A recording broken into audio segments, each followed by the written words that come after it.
Students देखो, अब अपन बात करें चैप्टर नंबर 9 का न्यू टॉपिक पढ़ रहे हैं। अपन ने अभी तक रिसीप्ट और पेमेंट अकाउंट पढ़ लिया। रिसीप्ट और पेमेंट अकाउंट जो बनाया जाता है वो किसके बेस से बनाया जाता है? कैश अकाउंट से। आया समझ में? उसमें ओनली फॉर क्या होता है? Cash transaction.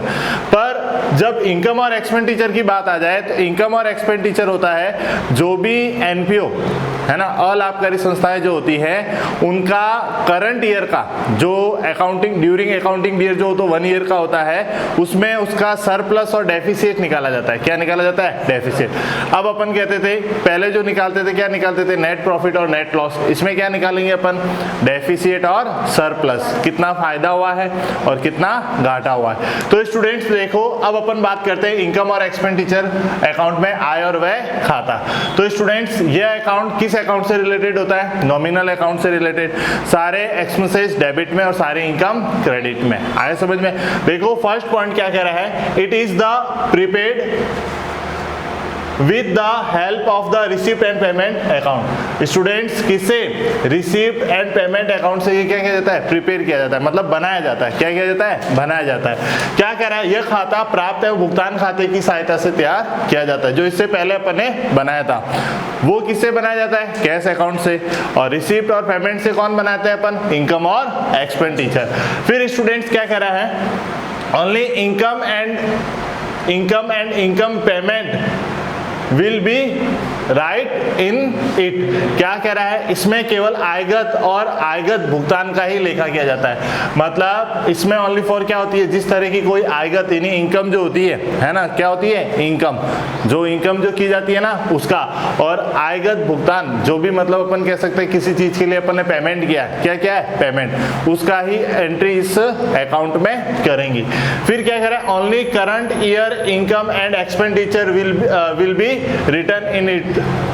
कहने का मतलब जो करंट ईयर में जो भी होता है, करंट ईयर का एक्सपेंस है, जो करंट ईयर की इनकम हो तो ही इस अकाउंट में आएगा, ना ही प्रीवियस ईयर का, ना ही नेक्स्ट ईयर का, वो नहीं आता है। इसमें केवल चालू वर्ष की आय एवं चालू वर्ष के व्यय का लेखा किया जाता है।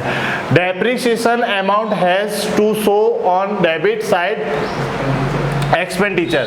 क्या कह रहा है? डेप्रिसिएशन किस पे लगता है स्टूडेंट्स? जो अपनी फिक्स एसेट्स होती है, जो स्टॉक रजिस्टर में अपनी एंट्री होती है। आया समझ में? जो भी अपन फिक्स एसेट्स जो परचेज करता है, जो स्टॉक रजिस्टर में उसका लिखता है, उसके ऊपर जो डेप्रिसिएशन लगता है ना, वो इसमें किया जाएगा। और कहाँ किया जाएगा? डेबिट साइड में। मैंने क्या कहा? ये अकाउंट किस अकाउंट से रिलेटेड है? नॉमिनल अकाउंट्स का रूल क्या है? All expenses and losses are debit, all gains and profit are credit. आया समझ में? All gains and incomes are credit. तो स्टूडेंट्स देखो, इसके डेबिट साइड में व्यय पक्ष में हार्ट्स का लेखा किया जाता है। हार्ट्स मतलब depreciation. If there is a loss from the sales of permanent property then it has to be so on the expenditure side। मतलब इसमें भी है ना स्टूडेंट्स, पर्टिकुलर और पर्टिकुलर दोनों साइड पर्टिकुलर नहीं लिखा जाता है। एक साइड लिखा जाता है एक्सपेंडिचर और एक साइड लिखा जाता है पेमेंट। जैसे उसमें लिखा था रिसिप्ट और पेमेंट। इसमें क्या कह रहा है कि किसी तरह का लॉस मतलब सेल्स ऑफ परमानेंट प्रॉपर्टी, कोई भी प्रॉपर्टी हो सकती है, देन फिक्स एसेट्स भी हो सकता है। अगर उसको सेल्स करो, क्या करो? सेल्स, और उससे क्या हो अपन को? लॉस। क्या हो? लॉस। तो उसको कहाँ दिखाया जाएगा स्टूडेंट्स? एक्सपेंडिचर साइड में, यानी डेबिट साइड में। If there is profit then it has to show on the income side. अगर उस प्रॉपर्टी को बेचने पर अगर आपको क्या हो जाए? इनकम हो जाए। क्या हो जाए? इनकम। तो उसको कहाँ दिखाओगे? इनकम साइड में। कहाँ दिखाओगे? इनकम साइड में। फिर क्या कह रहा है? देखो हिंदी में, किसी स्थायी संपत्ति के विक्रय से हानि हो तो उसको व्यय पक्ष में बताया जाता है, यानी डेबिट पक्ष में, तथा लाभ हो तो उसको आय पक्ष में बताया जाता है, यानी क्रेडिट पक्ष में। स्टूडेंट समझ में आ रहा है? कोई भी एसेट्स अगर अपन सेल्स करें, उसको प्रॉफिट और लॉस हो तो डेबिट साइड में, और इनकम हो तो क्रेडिट साइड में। No capital income and capital expenses have to be no capital income and capital expenditure have to return for expenses। जैसे क्या कह सकते हैं? इसमें कैपिटल इनकम और कैपिटल एक्सपेंडिचर का एंट्री इस बुक में नहीं होती है। आया समझ में? कैपिटल एक्सपेंडिचर का मतलब क्या होता है कि जैसे अपन कोई भी एसेट्स परचेज करते हैं, क्या परचेज करते हैं? एसेट्स। देखो स्टूडेंट्स, जैसे exam, purchase and sales of fix assets, purchase and sales of fix assets, मतलब फिक्स एसेट्स अगर आपने बेच दी, आया समझ में, तो उसकी एंट्री नहीं होती। इनमें ओनली फॉर क्या होती? किसी तरह की इनकम और किसी तरह का एक्सपेंस। और फिक्स एसेट्स बेचने पर अगर आपको लॉस हुआ है, क्या हुआ है? लॉस, तो वो इसमें दिखाएंगे। अगर उसको बेचने पर अगर प्रॉफिट हुआ है तो इसमें दिखाएंगे। अगर आप कोई फिक्स एसेट्स परचेज करते हो, क्या करते हो? परचेज, आया समझे, या आप फिक्स एसेट्स को सेल्स करते हो तो उसको इस बुक में नहीं दिखाना है। देखो स्टूडेंट्स, जैसे अपन कहें बुक्स परचेज फिक्स क्या है? Deposit and government bond ETC, कुछ भी हो सकता है। देखो स्टूडेंट्स, इसमें पूंजीगत आय और पूंजीगत व्यय का लेखा नहीं किया जाता है। पूंजीगत आय का मतलब हो गया, जैसे अपने यहाँ पे कैसे, जैसे अपन कह सकते हैं कोचिंग इंस्टीट्यूट जो अपन चला रहे हैं, ये भी क्या है? अलाभकारी संस्था, NPO है। अगर अपन यहाँ का फर्नीचर अपन बेच देते हैं तो इसमें नहीं दिखाएंगे। किसमें?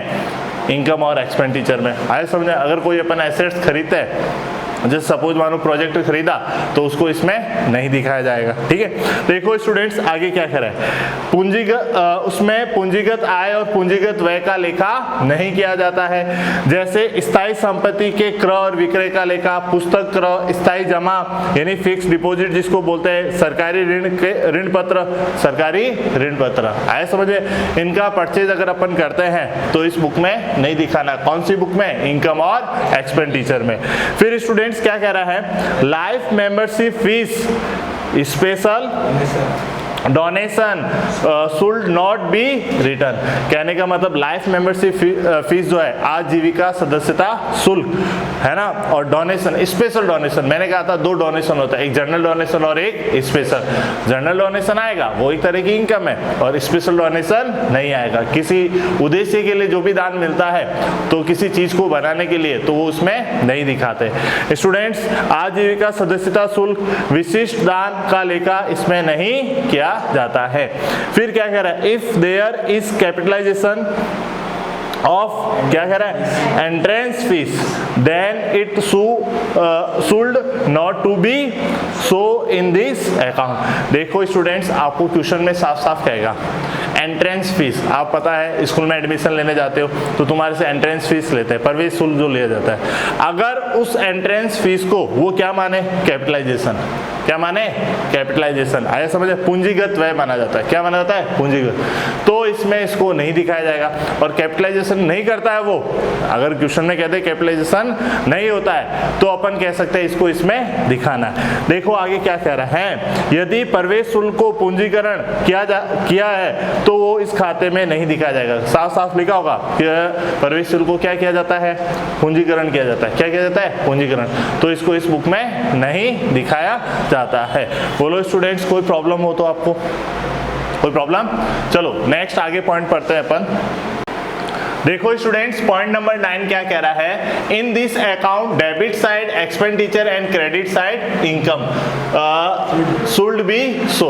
मतलब इसके डेबिट साइड में सारा क्या आता है? एक्सपेंडिचर यानी व्यय, और क्रेडिट साइड में सारी क्या आती है? इनकम, जो अपन को इनकम होती है। देखो स्टूडेंट्स, आगे 10 पॉइंट क्या कह रहा है? इंपॉर्टेंट है। If any items opening and closing stock और परचेज इज गिवन। अगर आपको क्वेश्चन में कोई भी आइटम दे रखा है, सपोज मानो जैसे अपने कोचिंग है, इसमें क्या होता है? स्टेशनरी की जरूरत पड़ती है। कोई भी स्टूडेंट्स को स्टेशनरी की जरूरत हो तो अपने ऑफिस में से ले सकता है, या टीचर्स वर्क करते हैं तो स्टेशनरी होती ही नहीं होती है। अब अपन कहते हैं जब बिजनेस जो अकाउंटिंग ईयर जो स्टार्ट होता है ना, तो उसका ओपनिंग स्टॉक इतनी स्टेशनरी अपने पास है, अभी तक पड़ी है, और ईयर एंडिंग होता है कि कहते हैं अपना इतना स्टेशनरी अपने पास अब बची है, और आपने इस साल में इतनी स्टेशनरी परचेज की है। तो मतलब ये क्या हो गया? Stock item. क्या हो गया? स्टॉक। मतलब जो अपने पास आइटम्स जो कहते हैं ना, कोई भी आइटम्स कहते हैं, है ना, अपन ने स्टेशनरी का एग्जांपल लिया,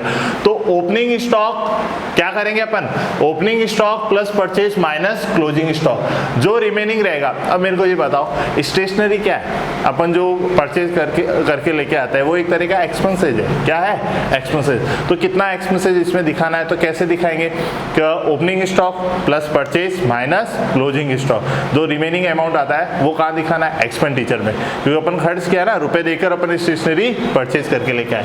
तो स्टूडेंट्स देखो, और given then opening plus purchase minus closing stock, remaining amount show on the expenditure side। आया समझ में स्टूडेंट्स, एग्जाम्पल कोई प्रॉब्लम। चलो स्टूडेंट्स क्या करें, किसी भी सामग्री का ओपनिंग स्टॉक क्लोजिंग स्टॉक एवं परचेज दे रखा हो तो opening stock plus purchase minus closing stock, शेष बची राशि वह पक्ष में दिखाया जाएगा। तो मतलब ध्यान रखना, किसी तरह का कोई आइटम दे रखा है और उसका ओपनिंग स्टॉक क्लोजिंग स्टॉक और परचेज दे रखा है, तो ओपनिंग स्टॉक प्लस परचेज करेंगे और माइनस क्या करेंगे, क्लोजिंग स्टॉक। जो भी रिमेनिंग आएगा, मतलब जो शेष बचेगा वो अपना क्या होगा, एक्सपेंसेस। क्या होगा, एक्सपेंसेस। स्टूडेंट्स देखो क्या कह रहा है, difference amount of this account will be entered surplus और डेफिसिट। तो देखो स्टूडेंट्स, जो भी इस अकाउंट का डिफरेंस आता है, क्या आता है, डिफरेंस यानी अंतर आता है, या तो वो सरप्लस होगा या क्या होगा, डेफिसिट, यानी या तो फायदा होगा या घाटा। देखो, if income side is more then surplus, अगर इनकम साइड में डिफरेंस आ रहा है, किस साइड में, अब अपन कहते हैं इधर एक्सपेंडिचर है और इधर इनकम है, इनकम ज्यादा है, वो कह रहा है साफ साफ income side is more then मतलब इनकम साइड ज्यादा है और एक्सपेंसेस क्या है, कम।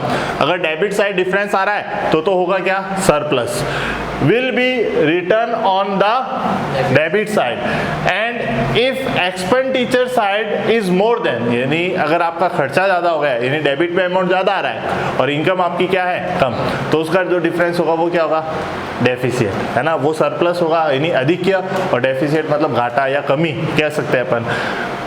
Is more than deficit will be return on the credit side. क्या कह रहा है, इस खाते का अंतर सरप्लस यानी बचत या डेफिसिट यानी घाटा रहेगा। यदि आय पक्ष अधिक है तो डेबिट में सरप्लस लिखा जाएगा, अथवा वह पक्ष अधिक है तो क्रेडिट में डेफिसिट लिखा जाएगा। बोलो स्टूडेंट्स, कोई प्रॉब्लम। इस अकाउंट से अपन को क्या मिलेगा, सरप्लस और डेफिसिट। अब देखो आगे क्या कह रहा है, टू बैलेंस बीडी और by balance CD in receipt and payment account is not to be so in income and expenditure account। फिर क्या होगा सर, आपका जो रिसिप्ट और पेमेंट अकाउंट आपने बनाया था और उसी की सहायता से आप इनकम और एक्सपेंडिचर बना रहे हो, तो इसमें जो उसका टू बैलेंस बीडी दे रखा था और जो बाय बैलेंस सीडी आ रखा था, उसका क्या करोगे, क्या उसको आप इनकम एक्सपेंडिचर दिखाओगे, नहीं दिखाएंगे। वो कहाँ जाएगा, बैलेंस शीट में। कहाँ जाएगा वो, क्योंकि वो अपना कैश है, कैश हमेशा क्या होती है, एसेट्स। बैंक बैलेंस हो, कैश बैलेंस हो, वो सारा क्या होता है, एसेट्स, और उसको कहाँ दिखाएंगे अपन, एसेट्स। देखो students, is not to be so in income and expenditure account. क्या कह रहा है, प्राप्ति एवं भुगतान खाते में दिए गए टू बैलेंस बीडी और बाय बैलेंस सीडी को आय एवं क्या कह रहे हैं, आय एवं व्यय नहीं लिखा गया इसमें, आय व्यय खाते में नहीं दिखाया जाएगा। कोई प्रॉब्लम स्टूडेंट्स। देखो स्टूडेंट्स, फिर अपन आगे पढ़ते हैं। तो आगे अपन को क्या दे रखा है,